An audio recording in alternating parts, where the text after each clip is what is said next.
asalaamaaleykum wa rahmatullah taala wa barakaatu waa daayira génération soppe Serigne Sam Mbaye radiyallahu anhu seen mbokk seen xarit seen taalibe seenum ndongo Abdoulaye Cissé Sam moo leen di nuyu baax a baax kenn ku ne sa tur ak sa sant di far suñu nuyoo di ko teg sa loxob jëwriñ Cheikh Djili Diaw Sam mu jotuñu ko mboolem membre bu ne ci biir daayira bi di nuyu mboolem jëwriñ yëpp sëñ Mawa Diagne sëñ Amdi sëñ Abdou Thiam sëñ Modou Dieng Touba Kolda mi ñu fekk ci bunt bi sëñ Xaasim Dieng RDC sëñ Touba Sam Ndiaye mboolem membre wu ni ci biir daayira bi ku lim doo matale yéen ñëpp ñu ngi leen di nuyu di leen ziar leen jox seen wàccuwaay di nuyu sëñ Mamadou Gueye Sam Cheikh Ahmad Sakhir Mohamed Diop Sam bëggoon ñëw rek def waxtaan wala boog tekki ci wolof discours bi nga xam ne président de la république démb def na ko jagleel ko réew mi yëpp muy discours à la nation loo xam ne ci ay moments yu solennel lañ ko daan faral di dégg da ko président daan def wala boog bu réew mi nekkee ci ay mbir yoo xamante ni daal laaj na président génn wax bu ko defee président day def discours waaye discours à la nation moom yi nga xam ne daan nañ koy faral di seetlu muy am ci Sénégal mooy waxtu boo xamante ni at mi ngi jeex muy discours de fin d'année wala Sénégal mi ngi waaj a feete indépendance am muy 4 avril ak événement yi mel noonu si lañ daan gis président def discours waxtaan ak réew mi waaye nag bu mbir amee muy musiba wala muy balaa wala muy situation yu doy waar yoo xam ne day engagé réew mi yëpp su ko defee situation exceptionnelle yooyu dinay tax président di génn di def discours démb bi nag li ko waraloon mooy musiba mi di balaa mi nga xam ne dafa daj àdduna di feebar boobu nga xam ne waxtaanee woon nañ ko fi semaine bii ñu génn def ci débat yu am solo ci daayira génération soppe Serigne Sam muy coronavirus ñu gën koo xam ci turu Covid 19. kon ñu bëggoon ñëw rek faram fàccee discours bi nga xam ne président def na ko démb comme moom ci français la ko defoon bind ko ñu jëm ko waxtaanee ci olof donte ne après sax moom def na ci waxtaan ci olof waaye yaakaar naa français bi ni mu ko détaillé moo gën a yaatu ni mu ko defee ci olof ca RTS kon ñu ñëw ci léegi incha allah bu ko defee ubbi antenne bi képp koo xam ne am nga loo ci xalaat ak loo ci mën a yokk it bu ko defee ñu ànd ñu ñëpp rek waxtaan ci incha allah ñu ngi leen di sant bu baax leen gërëm jërë ngeen jëf. bismillah kon ñu tàmbali rek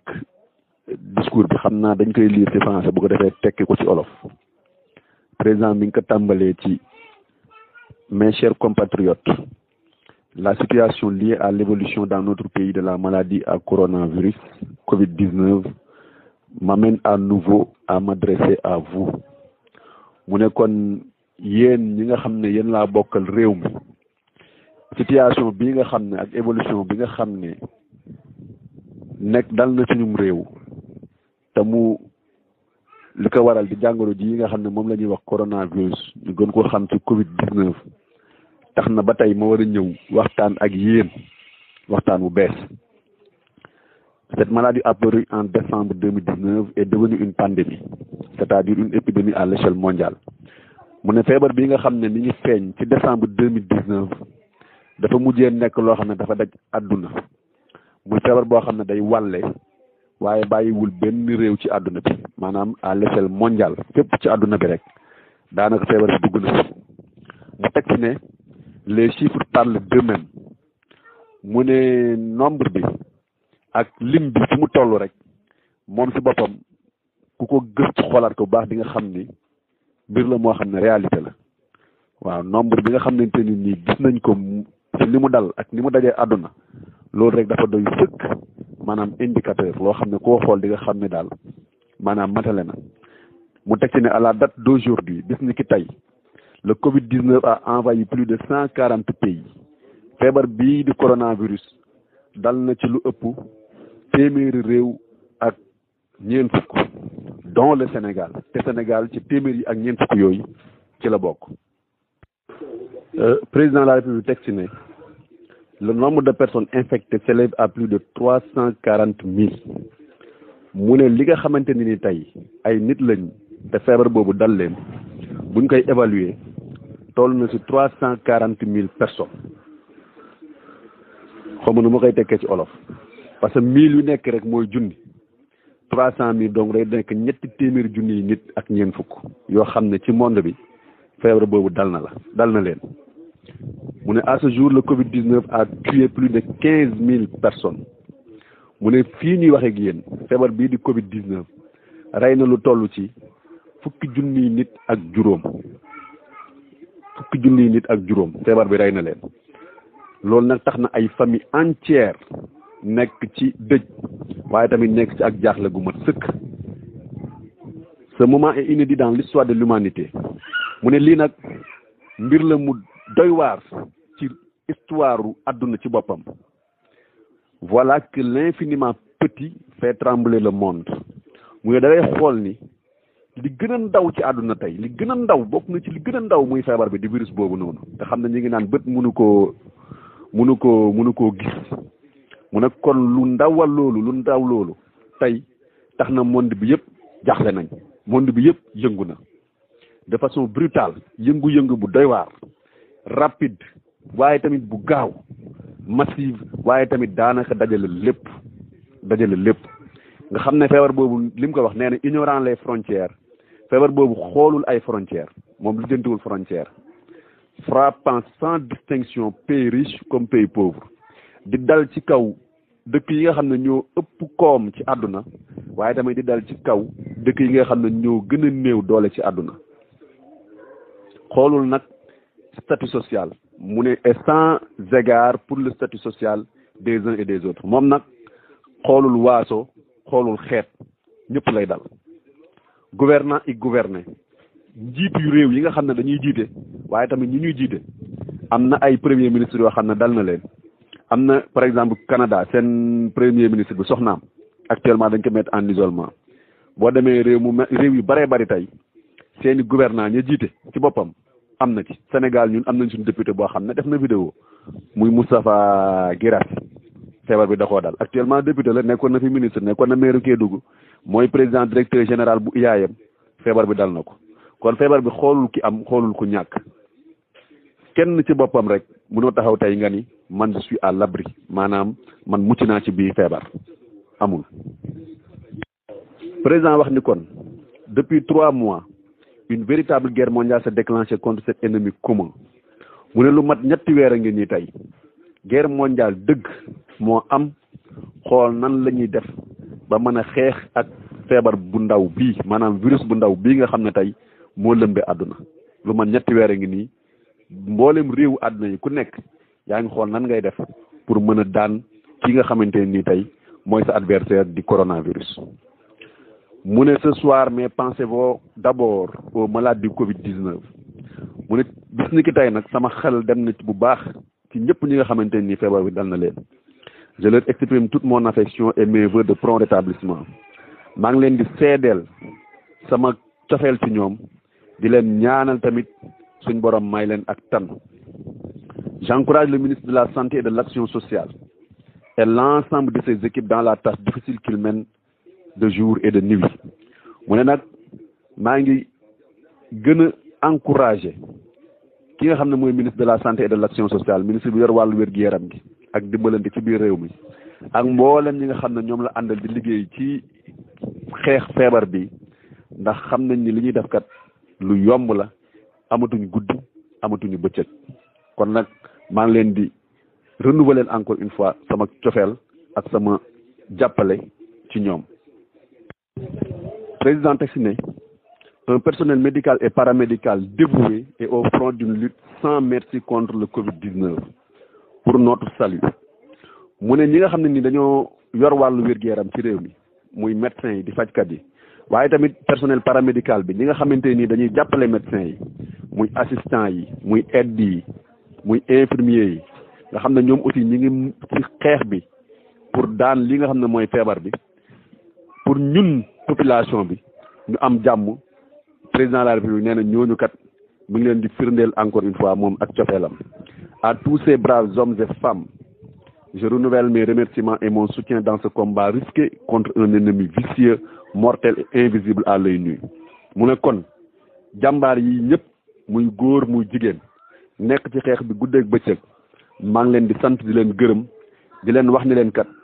nañ mën nañoo konne si man maanaam maa ngi leen di soutenir ñoom si nekk kenn ku ci nekk ci xeex bi nga xam ne ñu ngi koy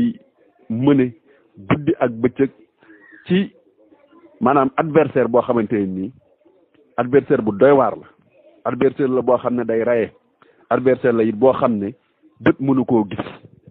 adversaire la it boo xam ne bët mënu koo gis. mu teg si ne je salue nos forces de défense et de sécurité ainsi que toutes les bonnes volontés mobilisées dans la lutte contre le Covid-19. mu ne noonu it laay nuyoo di gërëm bu baax ñi nga xam ne dañoo yor suñu sécurité, ñi nga xam ne tamit ñoom ñooy défendre suñu réew, muy armée bi, muy police, muy gendarmerie, ak ñëpp ñi nga xam ne rek ba xeex bi commencé ba léegi ñu ngi ciy def seen yéene, maanaam ñu ngi jàppale état. ñooñu it président nee na mi ngi leen di sant te jàppale goo nga xam ne ñu ngi koy jàppale état pour mën a xeex li nga xam ne mooy feebar bi. si loolu it mu ne j'exprime ma gratitude à toutes les forces vives de la nation, classe politique, majorité, opposition réunie, mouvements citoyens, partenaires sociaux, secteur privé, guides religieux et coutumiers et citoyens. Vous êtes nombreux à soutenir l'élan national de riposte contre le Covid-19. mu ne kon mi ngi sant tamit di gërëm ñëpp ñi nga xamante ne ni tey ñi ngi si réew mi rek tey jàpp ci xeex bi, tey mëne combat bi, que mu nekk classe politique bi, ñi mu bokkal di liggéey, bokkal ak ñoom ay parti ñu koy jàppale ci liggéey bi, ci état, ci gouvernement bi, waaye tamit opposition bi nga xam ne dañoo boole ñoom it tënk seen bopp ci ay kuréel. mi ngi leen di sant, mi ngi sant mouvement citoyen yi, muy association yi, muy ONG yi nga xam ne ñu ngi ci xeex bi, di sant partenaires sociaux yi, muy syndicat yi, di sant secteur privé bi, muy ñi nga xam ne ñoom ñu am moomeel gi nga xam ne bokkul ci état, guide religieux yi, muy kilifa diine yi, kilifa aada yi, ak it bépp sénégalais muy citoyen boo xam ne rek yaa ngi ànd ci xeex bi nga xam ne ñu ngi koy xeex te état jiite ko pour mener combat bi contre li nga xam ne mooy feebar bi di Covid-19. Président texte ne depuis l'apparition du premier cas le 2 mars dernier, le gouvernement a mis en place un plan de contingentement en cours pour endiguer la progression de la maladie. mu ne bi ñu yëgee ne am na premier cas dugg na Sénégal muy le 2 mars 2020 état wu Sénégal dafa taxawal benn kuréel goo xam ne ñoom ñooy xool nan la ñuy def ba limiter maladie bi, muy évolution ni muy demee di dem di yokk. dañoo mettre benn place comité boo xamante ni ñoom lañ chargé pour ñu xeex ak feebar boobu ba nga xam ne tey dinañ ko mën a contrôler c'est que xas na ba dugg ci réew mi. mais de toute l'évidence nous y sommes pas encore parvenus. mu ne waaye comme ni ko ñëpp xamee rek li leer daal ba leer mooy ba léegi ñuy wax ak yéen jeexalaguñu loolu, maanaam mënuñoo empêcher maladie bi muy continuer di évoluer, mënaguñ ko. waaye nag teewul ñi ngi ci. au contraire d'un premier cas déclaré le 2 mars, nous en sommes aujourd'hui à 71 malades sous traitement dans les 4 arrondissements de Dakar. mu ne li nga xamante ni mi ngi nekkoon premier cas le 2 mars fii ñu doon waxee ak yéen muy bésu démb bi ñi ngi toll ci Sénégal ci juróom-ñaar fukki cas ak benn yoo xam ne ñi ngi nekk sous traitement ci 4 arrondissement yi nga xam ne ñoo nekk Dakar muy Mbao, Yëmbal, Guédiawaye, Rufisque, waaye tamit ak Touba, Mbour, Thiès, Popenguine, Saint-Louis ak Ziguinchor. dëkk yooyu ma lim mooy dëkk yi nga xamante ne nii tey ay feebar am na fa coronavirus. ma limaat ko rek: Dakar, Mbao, Yëmbal, Guédiawaye, Rufisque, Touba, Mbour, Thiès, Popenguine, Saint-Louis ak Ziguinchor. président mu ne 1561 personnes en contact avec la maladie sont présentement suivies et seront désormais confinées dans des réceptifs hôteliers par le ministère de la Santé et de l'Action sociale. mu ne fii ci Sénégal kat junni ak juróomi téeméer ak juróom-benn fukki nit ñoo xamante ne nii laal nañ ci feebar bi ñu ngi leen di suivre actuellement, te tamit ñu ngi leen ber ci ay bërëb yoo xam ne ay bërëbu hôtel la yoo xamante ni ministère de la Santé et de l'Action sociale moom moo koy gérer. kon ñu jàpp ni Sénégal tey junni ak juróomi téeméer ak juróom-benn fukki nit yoo xamante ni nii laale nañ ak feebar bi am na fu ñu leen ber di leen suivre muy période d'incubation bi xool ba xam ndax am nañ feebar bi wala déet. donc loolu am na Sénégal. mu ne l'épidémie qui était confinée à un seul foyer s'est étendue à d'autres localités du pays, c'est-à-dire que le virus gagne du terrain. mu ne feebar bi nga xamante ne nii ba muy tàmbali ci benn dëkk dong la nekkoon fa lañ ko doon dégg, commencé na nag di dem ci biir réew mi, maanaam di développé wu ci biir réew mi. kon nag ñu jàpp ne ñun ñëpp rek ñu xam bu baax ni feebar bi kat mi ngi law di dem ci biir réew mi. J'ajoute qu'à ce jour il n'y a ni vaccin ni médicament homologué contre le Covid-19 mu ne ma yokk ci kat ni ba fii ñuy waxee ak yéen amagul benn vaccin amagul benn garab tey boo xamante nii mën naa faj lii nga xam ne mooy fee boo xam ne nangu nañ ko gëstukat yi nangu nañ ba ànd ci ne garab gii wala vaccin bii tey boo ko naanee wala boo ko jëlee wala buñ la ko piqûree dina mën a faj lii nga xam ne mooy feebaru coronavirus ñu gën koo xam ci Covid-19. Ce soir, mes chers compatriotes, je vous le dis avec solennité, l'heure est grave. mu ne na ngeen jàpp yéen ñi ma bokkal réew mi dinaa leen ko wax ci ni mu gën a kawee ngeen xam ni kat fi ñu toll mbir mi doy na waar mooy l'heure est grave fi ñu toll nii wallahi mbir mi doy na waar président loolu la wax. La vitesse de propagation de la maladie nous impose de relever le niveau de la riposte mu ne feebar bi dox bi muy dox ni mu gaawee tax na ba tey ñun ci suñu bopp feebar bi imposé nañu war naa tax ñun ci suñu bopp ñu xoolaat nag nan la ñuy def ba mën a xeex ak moom xeex bi kat dañ koo jàppe woon niveau bu xaw a yem waaye fi mu ne nii kat war nañu mën a yokk nag doole ñu nit pour mën a faire face à cette maladie là. À défaut nous courons un sérieux risque de calamité publique mu ne buñ ko deful kat nañu leer na kat ci musiba mbaa bu kumba ca la réew mi jëm. buñ taxawaatul xoolaat suñu bopp xoolaat yan moyens la ñuy utiliser pour mën a xeex ak lii nga xam ne mooy jàngoro ji nañu leer na kat réew mi kon mi ngi jëm ci musiba. En conséquence, en vertu de l'article 69 de la Constitution mu ne ginnaaw loolu kat su ma tënkoo ci article 69 bi nga xam ne moom mooy moo nekk ci Constitution Sénégal mu nekk loi suprême bi gën a kawe ci suñum réew et de la loi 69-29 du 29 avril 1969 waaye bu ma tënkoo tamit ci loi 69-29 bi nga xam ne ñu ngi ko voté woon le 29 avril 1969 président de la République mu ne à compter de ce soir à minuit ginnaaw loolu bis ni que tey su minuit jotee je déclare l'état d'urgence sur l'étendue du territoire national maa ngi xamle ne di wax ni déclaré naa li ñuy wax état d'urgence sur l'étendue du territoire national. État d'urgence mooy déclaré naa ne kat Sénégal toll nañ ci foo xam ne nii tey mbir mi yegg na foo xam ne il faut ñu wax xam ne ñun ñëpp rek ni du lu yomb ñun ñëpp kenn ku ci ne war ngaa jóg war ngaa fagaru te man commencé naa déclarer état d'urgence maanaam xam ne ne kat réew mi toll na foo xam ne tey doxin weeg tëralin yeeg circulation nit ñi am na lu ko war a mën a tënk dinañ ko gën a contrôler maanaam dinañ gën a wàññi loolu nga xam ne da daan am si lépp nag loo xamante ni moo wër réew mi pas seulement à Dakar pas seulement à Kaolack pas seulement ci dëkk yi nga xam ne fa la am waaye ci fépp ci réew mi déclaré naa fa état d'urgence xam ne ne kat mbir mi kat yegg na foo xam ne tey kenn ku ci ne war nga cee bàyyi xel kenn ku ne war naa am ay mesures yoo xam ne dinañ ko jël te su boobaa dina la tënk président mu ne kon déclaré ne Sénégal ne état d'urgence am na fi maanaam mbir moo xam ne daal fi mu ne nii mënatuñoo xaar urgence soo ko déggee rek mooy lu gaaw loo xam ne mënatuñoo xaar état d'urgence déclaré naa ko si tout le territoire national maanaam ci dëkk yëpp yi nga xam ne ñoo ne Sénégal déclaré nañ fa état d'urgence nag boo ko déggee mesure exceptionnelle la boo xam ne heure bu amee rek mooy réew moomu kat nekk nañ ci guuta waaw am na lu yëngatu am na lu yëngal réew ma bu réew mu yëngoo wala mu am lu yëngal réew mi président de la République day déclarer état d'urgence boo waxee état d'urgence nag mooy yu bëri dañ koy contrôler nit ñi heure yi ñuy génn dañ koy contrôler am na heure yoo xam ne bu ñu déclarer état d'urgence ku ko génn mën nañ laa jàpp mu ne nag ginnaaw moo ko déclaré maa ngi chargé gouvernement bi ñi nga xam ne ñoom laa àndandoo di liggéey ci état di chargé autorité administrative yi muy préfet sous-préfet gouverneur ñi nga xam ne ñoom ñooy les services déconcentrés de l'État au niveau des régions ci biir réew mi maa ngi leen di déclarer ñoom seen bopp ñu jël nag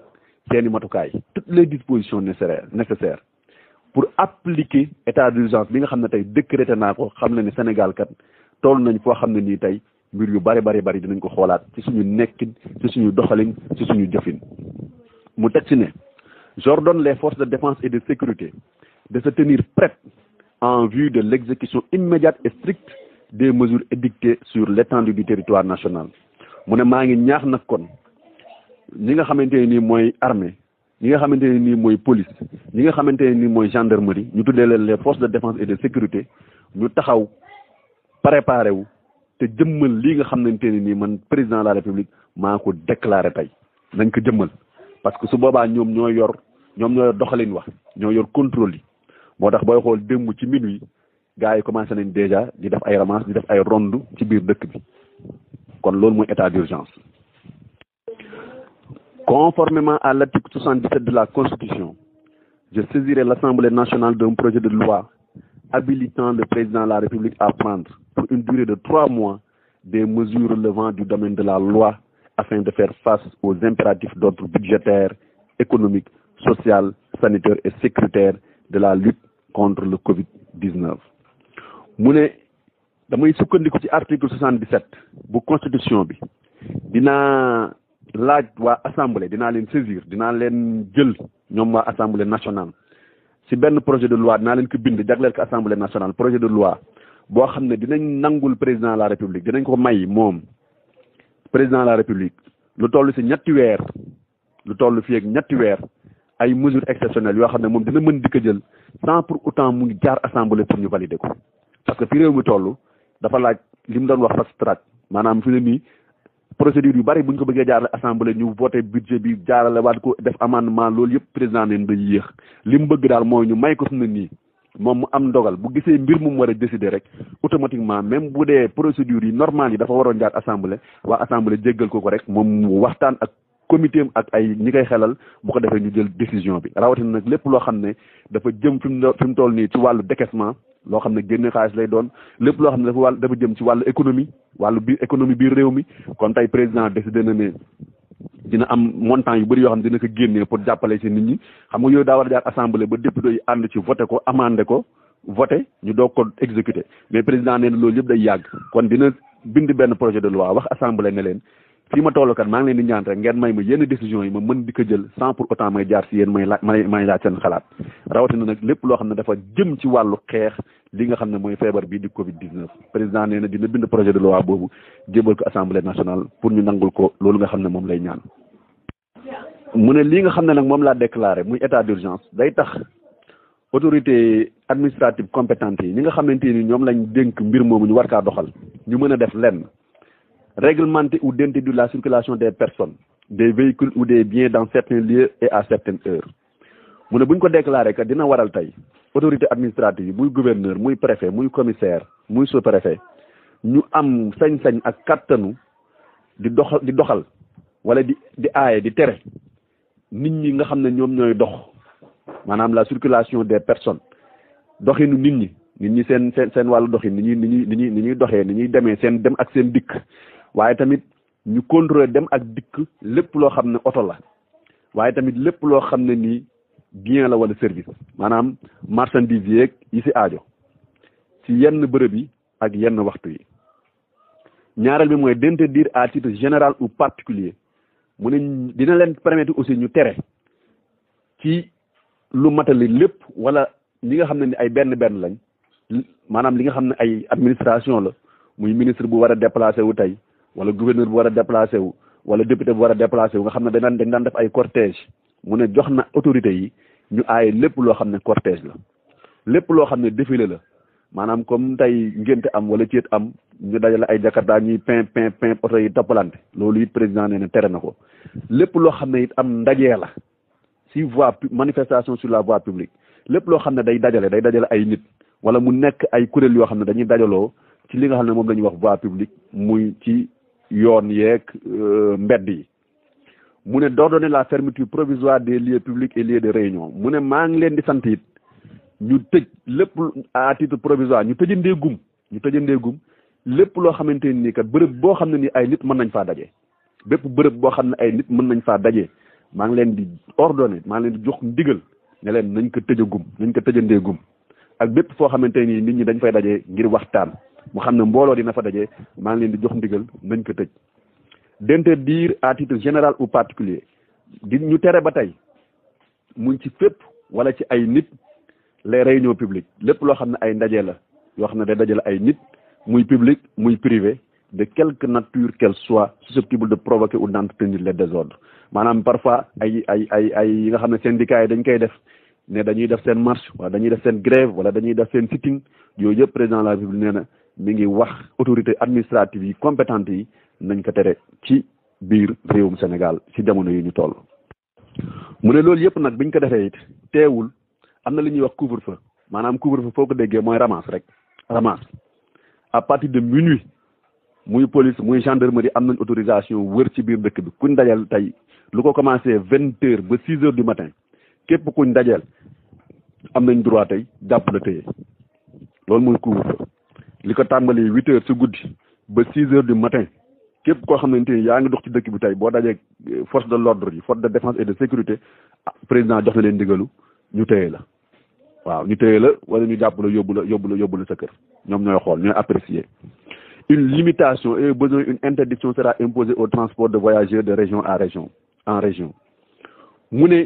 am na it lu ma décidé mooy diggante dëkk ak dëkk tukki diggante dëkk ak dëkk danañ ko wàññi bu baax a baax mooy limitation te bu ko soxlaa sax bu ko aajowoo sax dinañ ko tere sera imposé au transport de voyageurs dinañ ko tere surtout oto yi nga xamante nii dañuy yeb ay nit ñu bari di jógee ko dëkk ak dëkk mooy transport de voyageurs oto yi nga xam ne ñooy def transport en commun lu mel ne bus yi lu mel ne tata yi lu mel ne njaganjaay yi yu mel ne super yi nga xam ne dañuy jógee ko Dakar dem Thiès wala ñu jógee Dakar dem Touba wala ñu jógee Kaolack dem Fatick nee na yooyu dinañ ci limité si jamono yu ñu toll te am na fu mbir mi di toll it bu autorité yi yaakaaree dañ ko war a interdire dinañ ko tere loolu nag président mu ne le ministre en charge des transports en rapport avec le ministre de l'Intérieur et des forces armées prendra les dispositions nécessaires mu ne nag loolu ñi koy war a jëmmal mooy ministre bi nga xam ne moo yor wàllu dem bi ak dikk bi waaye ministre bi nga xam ne moom moo yor intérieur wàllu biir réew mi ak ministre bi nga xam ne moom moo jiite armée bi ñoom ñoo war a exécuter loolu nga xam ne mooy dogal bi nga xam ne président jël na ko rawatina nag ci biir dëkk taax yi. mu ne ci mbir moom nga xam ne bëgg naa ko def déjà commencé naa di waxtaan ak yenn structure de la république yenn institution de la république yi lu mel na ay HTTC au conseil des collectivités territoriales lu mel ne tey ay comité dialogue social yu mel ne tey ay CSE bi nga xam ne madame Mimi Touré moo ko jiite muy conseil économique social environnemental yenn kuréel yi nga xam ne déjà président nee na commencé na waxtaan ak ñoom mu ne waxtaan woowu nag bu subaa incha allah mooy bis ni ki tey dinaa ko continuer ak opposition parlementaire mooy opposition bi nga xamante nii kat ñoom ñi ngi assemblée nationale dinaa ci gën a ànd waxtaan ci ak ñoom. Je tiens en particulier à l'approvisionnement régulier du pays en produits médicaux et pharmaceutiques mu ne nag ak lu mënti xew man président de la république dinaa taxaw bu baax a baax ba nga xam ne réew mi du manqué mukk li nga xam ne mooy ay garab yi nit ñi di fajoo ak garab yi nga xamante nii képp ku ko soxla boo demee ci pharmacie di nga fa am ak lu crise bi métti dinaa fexe ba loolu moom incha allah ñu fexe bépp fu Sénégal nekk bu ko yittewoo mën see jot. mu ne il en est de même pour les denrées de première nécessité. Le gouvernement mettra en œuvre des mesures de lutte contre toute hausse induite des prix. mu ne noonu ma koy defee ci garab yi nga xam ne moom la nit ñi di fajoo pour seen wér-gu-yaram dinaa fexe tamit taxawee noonu ci li nga xamante ni mooy dund ki rawat na li nga xam ne nit ñi dañ koy soxla saa su ne muy ceeb muy diwlin muy li nga xamante ni daal mooy dund gi nga xam ne daanaka nit ñi ku xëy da nga ko yittewoo président ne dina fexe ba loolu tamit du mus a am benn rupture de stock nee na dina taxawal kuréel yoo xam ne dinañ gën a veiller bu baax xeex bu baax a baax ñi nga xamante ni bu situation yu mel ni amee kat dañuy yokk prix yi te duñ ko teg fenn. Je suis également soucieux des effets de la crise sur l'économie mu ne sama xel tamit jógul ci conséquences yi nga xamante ni crise bii ñu nekk tey muy crise sanitaire mën na koo am ci suñu économie nationale ndax tëj nañ suñuy aéroport tëj nañ suñuy frontière yu bëree bëri confiné nañ nit ñi ne leen nañ toog seen i kër wala boog limité nañ ko bu baax a baax am na déplacement yi limité nañ ko yooyu yëpp kon dina am impact boo xam ne dina ko jural suñu économie réew mu ne kon loolu maa ngi ciy bàyyi xel bu baax a baax te pour wàññi loolu pour en atténuer l'impact j'ai créé un fonds de riposte et de solidarité contre les effets du Covid-19 mu tuddee ko force Covid-19 mu ne pour xeex loolu nag impact boobu nga xam ne mën na ko am ci économie taxawal naa fonds boo xamante ni benn kuréel boo xamante ne nii kuréel bi dana xeex waaye tamit dina dimbali nit ñi ci conséquences yi nga xamante ni Covid-19 mën na ko am mu ne fonds boobu dinañ fexe ba def ci lu toll ci 1000 milliards yoo xam ne dinañ ko voté dinañ ko def comme fonds taxawal ko pour mën a jàmmarloo ak li nga xamante ni mooy feebar bi waaye tamit pour mën see dimbali askan wi ci coono yi nga xam ne dinañ ko jànkanteel ndax mesures yi nga xam ne jël nañ ko muy des mesures exceptionnelles. mu ne il en est de même pour les denrées de première nécessité. Le gouvernement mettra en œuvre des mesures de lutte contre toute hausse indue des prix. mu ne noonu ma koy defee ci garab yi nga xam ne moom la nit ñi di fajoo pour seen wér-gu-yaram dinaa fexe tamit taxawee noonu ci li nga xamante ni mooy dund gi rawat na li nga xam ne nit ñi dañ koy soxla saa su ne muy ceeb muy diwlin muy li nga xamante ni daal mooy dund gi nga xam ne daanaka nit ñi ku xëy da nga ko yittewoo président ne dina fexe ba loolu tamit du mus a am benn rupture de stock. nee na it dina taxawal kuréel yoo xam ne dinañ gën a veiller bu baax xeex bu baax a baax ñi nga xamante ni bu situation yu mel ni amee kat dañuy yokk prix yi te duñ ko teg fenn. Je suis également soucieux des effets de la crise sur l'économie mu ne sama xel tamit jógul ci conséquences yi nga xamante ni crise bii ñu nekk tey muy crise sanitaire mën na koo am ci suñu économie nationale ndax tëj nañ suñuy aéroport tëj nañ suñuy frontière yu bëree bëri confiné nañ nit ñi ne leen nañ toog seen i kër wala boog limité nañ ko bu baax a baax am na déplacement yi limité nañ ko yooyu yëpp kon dina am impact boo xam ne dina ko jural suñu économie réew mu ne kon loolu maa ngi ciy bàyyi xel bu baax a baax te pour wàññi loolu pour en atténuer l'impact j'ai créé un fonds de riposte et de solidarité contre les effets du Covid-19 mu tuddee ko force Covid-19 mu ne pour xeex loolu nag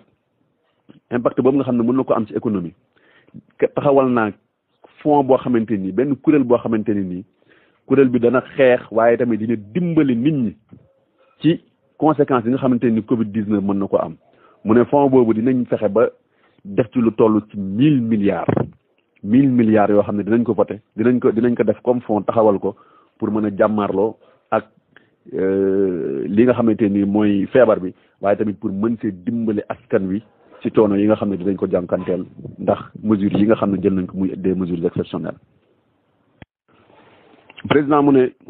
ce fonds sera alimenté par l'État et toutes les bonnes volontés mu ne fonds boobu nga xam ne 1000 milliards lay doon ñu taxawal ko pour dimbali ci askan wi waaye tamit pour mën see jàmmaarloo ak feebar bi état ci boppam moom mooy si njëkk dugal loxoom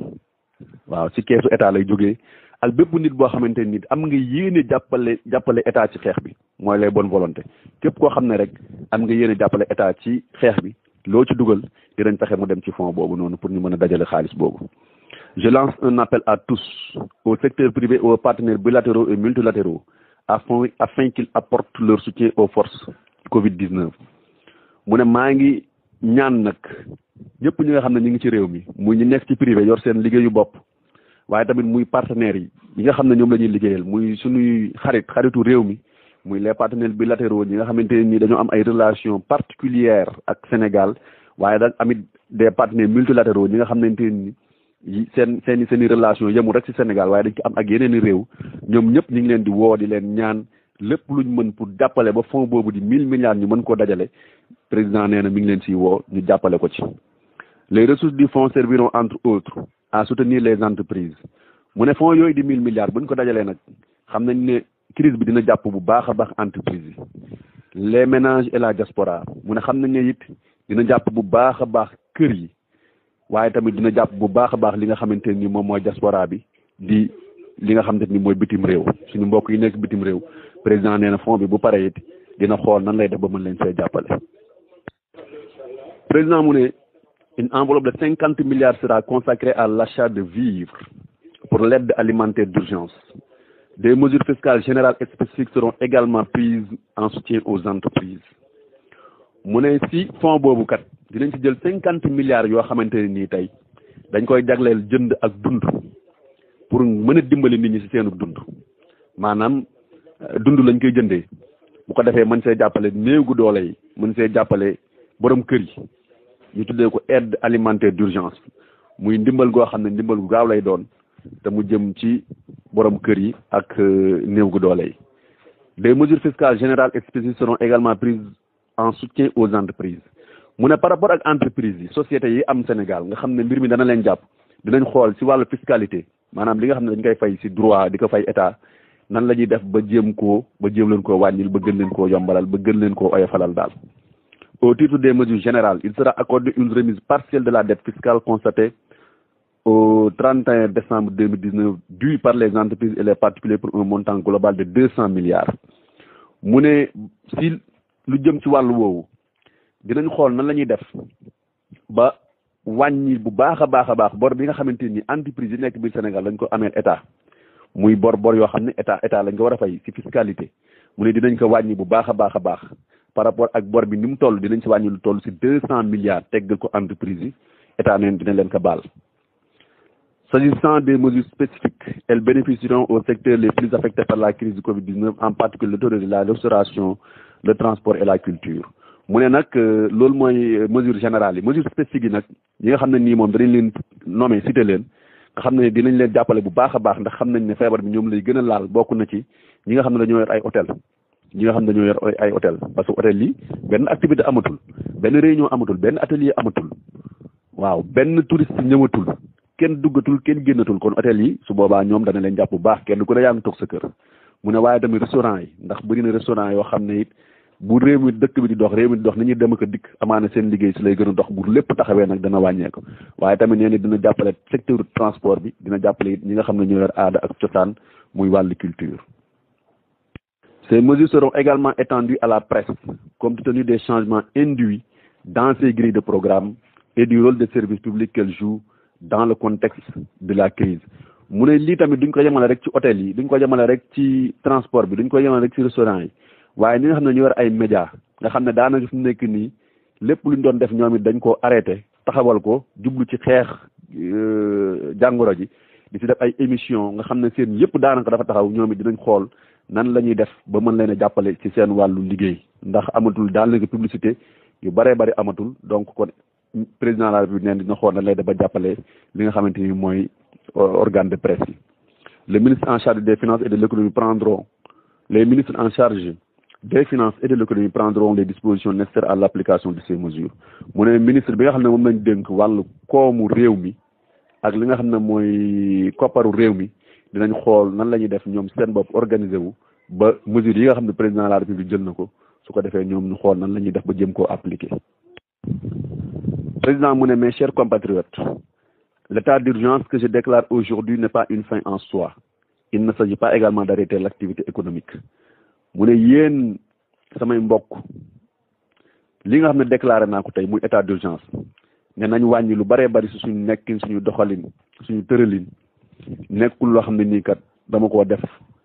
parce que daf maa neexee ma def ko déedéet mbir moo ko imposé dafa am lu xew loo xam ne moo tax mënuñ koo bañ a def waaye nag loolu tekkiwul mukk ni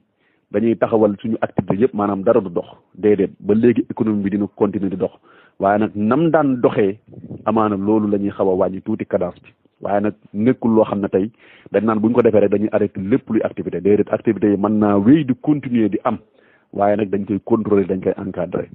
Il répond à un péril imminent si nous ne redoublons pas d'efforts mu ne dama ko def ndaxte kat dafa am loo xam ne mi ngi taxaw ci bunt bi di fëgg suñu buy buntu réew te buñ ci teel lu jóg teel see taxaw teel a jàmmaarloo ak moom su boobaa kat mën naa dem bu ëpp ñu loxo mu ne face au péril l'état d'urgence nous donne les moyens de renforcer nos rangs et d'intensifier nos efforts de lutte pour vaincre contre notre ennemi commun. mu ne sëgëm musiba moom mi ngi taxaw ci bunt bi kat état d'urgence bii ñu déclaré dina tax ñun ñu am ay moyens mën a xeex boolewaat suñu doole àndandoo ñun ñëpp pour mën a xeex ba daan li nga xamante ni mooy feebar bi ñuy feebaru Covid-19. Je rappelle que le virus porteur de la maladie ne se déplace pas de lui-même mu ne maa ngi fàttali rek ne virus bi nga xamante ni nii moom mooy joxe feebar bi moom mënut a déplacé wu moom kese moom du bouger kon nit rek si nit rek lay nekk nit ki déplacé wu ak moom kon loolu moo tax ñu war a limiter ñun suñuy déplacement. Il circule à travers les personnes qui le portent mu ne kon day dox si nit ñi nga xam ne ñoom ñoo ko yor ñoom ñooy dox kon virus bi moom mënul dox kenn ku ne boo toogee fa nga toog bouger woo amaana virus bi mën nga cee mucc waaye nag nit ñi dañ koy yor di continuer di dox kon dox boobu ñuy dox il faut ñu contrôler ko te ñoom fépp fu mu am rek ñoom ñoo ko fay yóbbu buñ ko fa yóbboo it képp ko mu dal ñoom ñoo la koy jox parce que virus bi du dox bu doon day dox rek konoon nit ñi dinañ jaaxle duñ xam lu ñuy def waaye su gëm si nit ki lay ne te nit ki mu nekk moom mooy dox moo dox dox boobu nag ak déplacement yooyu ñu war koo mën a contrôler saa su nekk. Président Taxine, par conséquent, en limitant nos déplacements et nos rassemblements, nous arrêtons la circulation du virus. mu ne kon nag su nga virus bi moom du dox waaye nit ñi ñooy dox ñun bu dee wàññi nañ bu baax suñuy déplacement yu bari yi ñu daan def buñ wàññee bu baax suñuy dajaloo ci mbooloo dinañ mën a nag arrêté dox gi nga xam ne virus bi kat mi ngi koy circuler muy tambambaalu nga xam ne virus bi mi ngi koy tambambaalu waaw bu fekkee wàññi nañ bu baax suñuy déplacement wàññi bu baax suñuy dajaloo su boobaa amaana dinañ wàññi bu baax tamit vitesse de propagation bi nga xam ne virus bi am na ko. Si nous le faisons nous avons la chance de gagner le combat contre le Covid-19 bu fekkee daal doxalee nañ ko nii wax dëgg yàlla dinañu am chance yu bëree bari pour gagner li nga xam ne mooy feebar bi du Covid-19. Par contre, je vous le dis avec franchise, si nous continuons de faire comme si de rien n'était, le virus va se propager de façon encore plus massive et plus agressive. mu ne nag dinaa leen ko wax ni ma leen koy waxee sama dëgg laa leen koy wax ak sama xaqulaay taalaa laa leen koy wax je vous le dis avec franchise maa ngi leen koy wax ak dëgg ak xaqulaay taalaa bu fekkee gëmuñ ne virus bi ci boppam daa am di dox comme ni mu amee nañu leer ni kat dinañ continuer di ko tasaare ci biir réew mi te su boobaa it virus bi dina def ay dégâts yu doy waar te su boobaa it virus bi day gën a mën a jàpp ay nit gën leen mën a sonal et malgré leur dévouement nos personnels de santé seront alors débordés et ne pourront plus contenir la situation mu ne loolu nag buñ fa yeggee tey suñu ñi nga xam ne ñoo yor wàllu wér-gu-yaram ak engagement buñ mënti am ak yéene buñ mënti am ak nuñ mën di taxawee ak compétence buñ mënti am dinañ dem ba toll foo xam ne kat danañ dem ba lii ñëw ci ay malade duñ ko mën a tee accueillir duñ leen mën a tee traité benn su ko defee li ñuy obligé def rek mooy comme li France def mooy comme li Italie def xool ñi nga xam ne kat yaakaar nañ ne war nañ leen mën a sauver ñu sauver leen ñi nga xam ne leer nañ leen ne kat seen chance de survie tuuti na ñu teg leen ne la de côté ba dee ñëw ñu jël leen suuli président nee na bu fekkee gëmuñ ne mbir mi am na tey li ñu wax ne noonu la ñu war a def defuñu ko ku nekk fa nga nekk jàpp ne li nga jàpp loolooy li wér li état wax day wax rek wala li yenn structure yi wax dañuy wax rek su boobaa kat virus bi heure bu fi yaatoo ñun buñ ko wax kenn waaye nañ ko reproché waat suñu bopp mu ne c'est le pire des scénarios nous ne le souhaitons pas mu ne loolu nag mooy lu bon li ñu gën a mën a dal te nag wax dëgg yàlla yéenewuñ mu dal ñu ñun fii ci biir Sénégal mu ne alors j'en appelle à une prise de conscience nationale sur la gravité de la situation mu ne ginnaaw loolu na maa ngi woote te ñun ñëpp rek ñu xam bu baax jàpp bu baax ni mbir mi fu mu toll nii doy na waar lool kenn ku ci ne rek na nga jàpp loolu da nga xam loolu j'en appelle à la responsabilité de chacun et de chacune mu ne maa ngi woo ba tey ci kenn ku ci ne mu jël ay responsabilités am muy góor muy jigéen kenn ku ci ne rek lépp looy def it na nga ci jël say responsabilité fexee dëppoo ak li nga xam ne moom la état wax fexee dëppoo ak li nga xam ne moom la kuréel yi nga xam ne taxawal nañ ko pour ñu xeex mbir mi yi nga xam ne moom lañ digle kenn ku ci ne na nga jéem a tënk ci loolu j'en appelle à l'esprit citoyen et patriotique de toutes et de tous mu ne maa ngi woo ci kenn ku ci ne bëgg nga bëgg sa réew ak maanaam fierté bi nga am pour nekk ab sénégalais fierté boobu na tax tey ba lépp loo xam ne nii mën nga kaa def pour limiter propagation virus bi doxinam ak ni muy duggee ci réew mi ak tasaaroom kenn ku ne na nga si jël na nga si xalaat sa bopp xalaat si réew mi xalaat say njaboot su ko defee amaana li nga xam ne bëgg nañ ko ci xeex bi mën nañ ko cee am limitons nos déplacements mu ne kon nag nañu wàññi suñu dox bi